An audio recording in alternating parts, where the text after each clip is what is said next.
Bonjour, everyone. This is Drew McClellan from, I guess I should say, Je m'appelle Drew McClellan from Agency Management Institute, this week coming to you from Paris, France.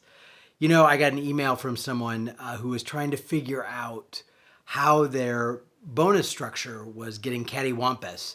And basically what they were doing is they were taking pre-bills and they were counting them as income before they had earned them. Here's the deal. A pre-bill, so whether you pre-bill for media or you bill half up front on a job for services or strategy, no matter what, when you bill a client and it's pre-billed, meaning you're billing it before the work is done, that should not show up on your P&L at all. That is not income to you. It's actually a liability and should show up on your balance sheet. And here's why. If the client changes their mind and asks for the money back, you haven't earned that money back yet. You have to give them back their money.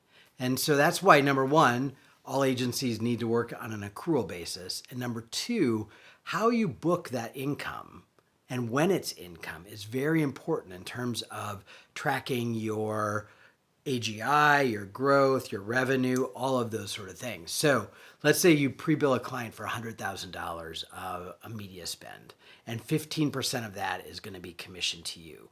All $100,000 should be booked as a liability. So you want to show that it came into the company, but it sits on your books as a liability until you actually do the work or place the media buy, until you spend the money in one way or another.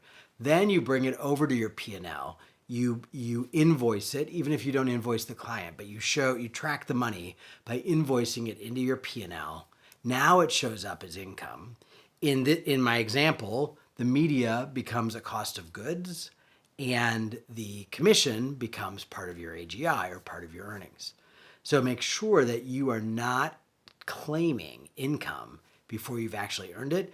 Couple things. Number one, it's going to throw any sort of bonus numbers off. It's going to throw any of your tracking numbers off. It's going to throw your AGI number off.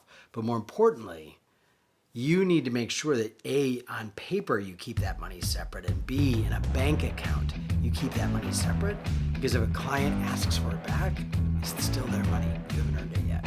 All right? See you next week.